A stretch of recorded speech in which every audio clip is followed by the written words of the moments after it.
এবার জ্ঞানেশের বিরুদ্ধে থানায় শওকত, মুখ্য নির্বাচন কমিশনের বিরুদ্ধে থানায় অভিযোগ। কি অভিযোগ, কি কারণে এবার থানায় শওকত মোল্লা, জানার চেষ্টা করব। অনুপ রয়েছে আমার সঙ্গে। অনুপ,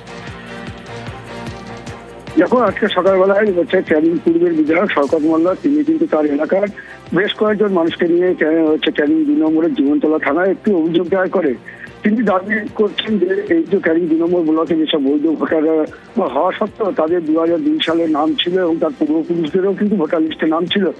এসআইআর প্রক্রিয়ায় বারবার ভোটার লিস্ট থেকে তাদের নাম্বার যাওয়া নিয়ে তারা কিন্তু আজকে জীবনতলা থানায় একটি জাতীয় নির্বাচন কমিশনের বিরুদ্ধে একটি অভিযোগ দায়ের করেন।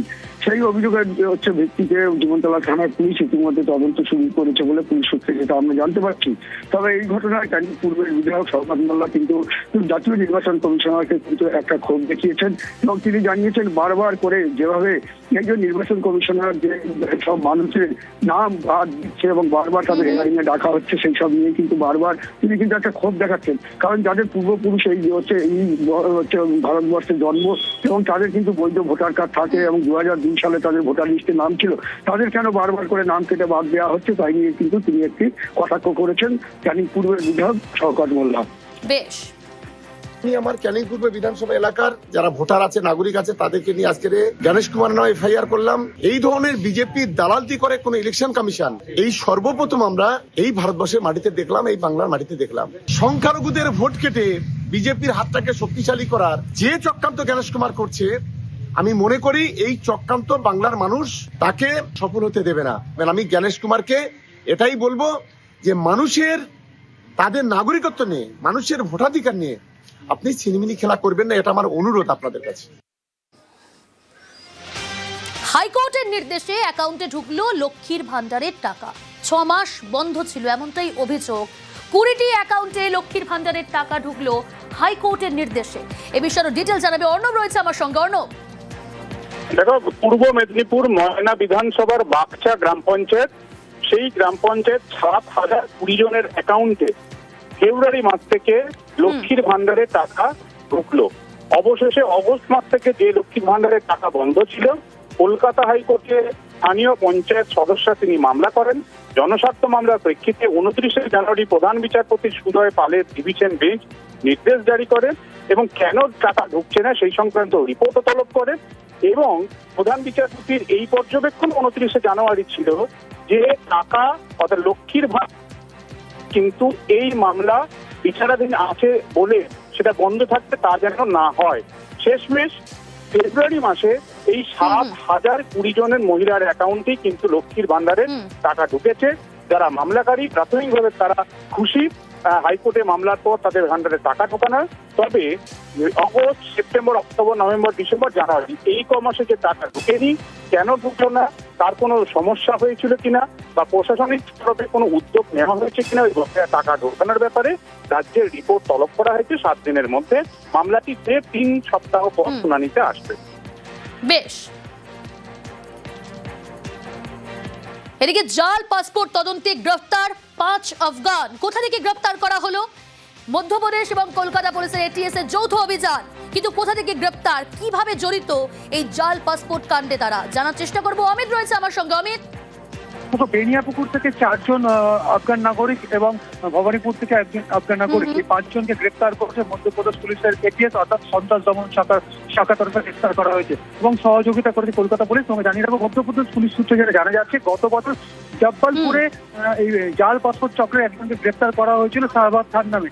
তাকে জেরা করে এই সমস্ত আফগান নাগরিকদের সন্ধান পাওয়া যায়। মূলত ছত্তিশগড় এবং পশ্চিমবঙ্গে অবৈধভাবে যে সমস্ত আফগান নাগরিকরা রয়েছেন তাদের অনেকেই ভারতীয় পাসপোর্ট যারা তৈরি করেছেন মধ্যপ্রদেশ থেকে, তাদের কিন্তু সন্ধান ইতিমধ্যে পাওয়া গেছে এবং এই 5 জনকে গ্রেফতার করা আদালতে পেশ করা হয়। তারপর 4 জনকে শিয়ালদা আদালতে পেশ করলে 23 তারিখ পর্যন্ত ট্রানজিট রিমান্ডের নির্দেশ দিয়েছে। তোমরা জানিয়ে রাখবো যে এই চক্রের যারা মাথা রয়েছে তারা মূলত মধ্যপ্রদেশে রয়েছে এবং শাহবাজ বলে যাকে গ্রেফতার করা হয়েছে অন্যতম চক্রী বলে মধ্যপ্রদেশের তরফে, মধ্যপ্রদেশ পুলিশের তরফে জানানো হচ্ছে। মূলত এই শাহবাজ 2015 সালে আমাদের দেশে আসে এবং মধ্যপ্রদেশে থাকতো এবং সেখানেই একজনকে বিয়ে করার পর সেখানে সে থাকে এবং সেখানে কিন্তু এই মূলত জাল পাসপোর্ট চক্রের সে জাল বিস্তার করেছিল। আমাদের কিন্তু মধ্যপ্রদেশ পুলিশ এটিএস তরফে জানা যাচ্ছে। বেশ। এবার বরানগরে ব্যবসায়ীকে হুমকির অডিও ফাঁস।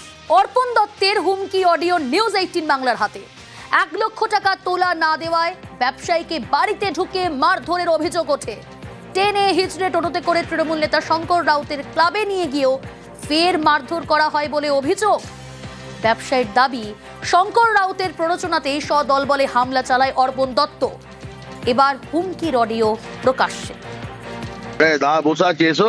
কোথায় বসে আছে? কোথায় বসে আছে? কোথায় বসে আছে? লোকটা এসছে। আমি তো তোকে সব পাঠিয়ে দিলাম তো। আমাকে পাঠিয়ে কি করবো? আমি তোমায় বললাম কি, তোমায় বললাম তো লোকটা আসবে, তুমি আসবে, একটা বললে ঠিক আছে। লিগ্যাল এগ্রিমেন্ট পেপার আমাদের সই করা আছে। আমি করবোটা কি? আমি বা করবোটা কি? আমি গিয়ে বা কি করবো? আর এখানে আমার কিছু বলার আমার নেই। বাবার সাথে হয়েছে নাকি? আমার সাথেও হয়নি। কার সাথে হয়েছে? কাজটা কে করেছে? কোম্পানি করেছে, আমার মিসেসের কোম্পানি বুঝেছে, সই করেছে। ঠিক আছে, তোমায় ভদ্র হয়ে বললাম, ভাই, আমার কিছু করণীয় নেই। কথা বলছো তুমি। আমি বলে এখানে কিচ্ছু করতে পারবো না, কারণ বোনার সঙ্গে আমার মানে কোর্ট পেপারে এগ্রিমেন্ট সই করা আছে। 7 দিন কেটে গেলেও অধরা মূল অভিযুক্ত, আতঙ্কে ব্যবসায়ী সুদীপ্ত ঘোষ।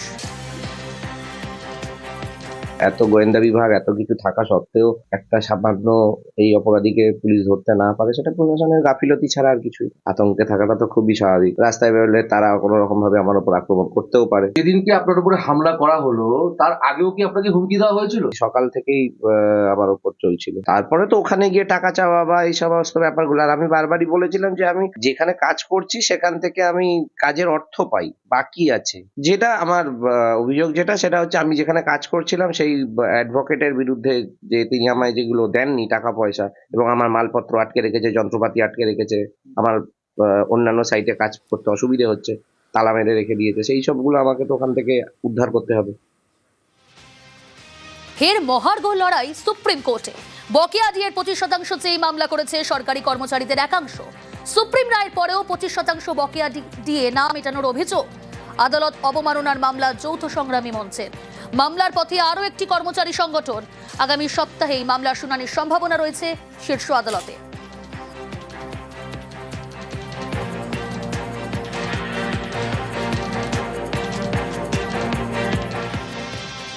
আসি পরের খবরে। চাকদায় বিক্ষোভের মুখে বিজেপি বিধায়ক। বাড়ি বাড়ি প্রচারে গিয়ে বিক্ষোভের মুখে বঙ্কিম ঘোষ। কামালপুরে বিজেপি বিধায়ককে লক্ষ্য করে গো ব্যাক স্লোগান, পাল্টা জয় শ্রীরাম স্লোগান বিধায়ক ও বিজেপি কর্মীদের।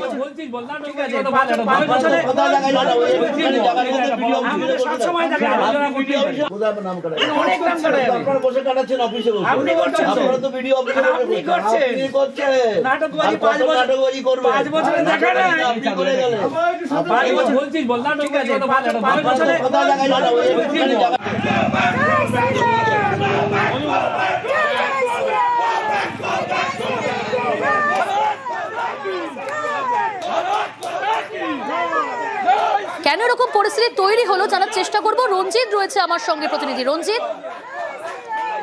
চাকদা বিধানসভা বিজেপি বিধায়ক বঙ্কিম ঘোষ এদিন তাপলা 2 নম্বর গ্রাম পঞ্চায়েতের কামালপুর এলাকায় যে বুথ অভিযান, সেই বুথ এলাকায় তিনি প্রচারে ছুটছিলেন নিজের বিধানসভা এলাকায়। সেই সময় তাকে লক্ষ্য করে তাকে বিক্ষোভ দেখায়, তাকে গো ব্যাক স্লোগান দেয় তৃণমূল কংগ্রেসের পক্ষ থেকে, এবং পাল্টা স্লোগান বিজেপি বিধায়ক নিজেও তার সাথে থাকা কর্মী সমর্থক তারাও কিন্তু পাল্টা স্লোগান দেয়। তৃণমূল কংগ্রেস থেকে অভিযোগ করা হচ্ছে যে গত 5 বছর তাকে এলাকায় দেখা যায়নি, হঠাৎ করে তার উপস্থিতি, এই নিয়ে কিন্তু তৃণমূল পক্ষ থেকে তাকে গো ব্যাক স্লোগান দেওয়া হয়। যদিও বিধায়ক সমস্ত অভিযোগ অস্বীকার করেছেন। তার যে দাবি, তার যে অভিযোগ রয়েছে যে তার যে কর্মসূচি তার এলাকায়, নিজস্ব এলাকায়, সেখানে ঢুকতে তাকে বাধা দেওয়া হচ্ছে। তৃণমূল কংগ্রেসের পক্ষ থেকে গো ব্যাক স্লোগান দেওয়া হচ্ছে, যা নিয়ে কিন্তু বাদানুবাদ সৃষ্টি হয় এবং উত্তেজনা পরিবেশ সৃষ্টি হয়। পরবর্তী সময় পুলিশ আসে, ঘটনাস্থলে পরিস্থিতি সামাল করে। এখনো পর্যন্ত ওই এলাকায় পুলিশ পিকেট রয়েছে, পাশাপাশি পরিস্থিতি এই মুহূর্তে স্বাভাবিক রয়েছে। বেশ।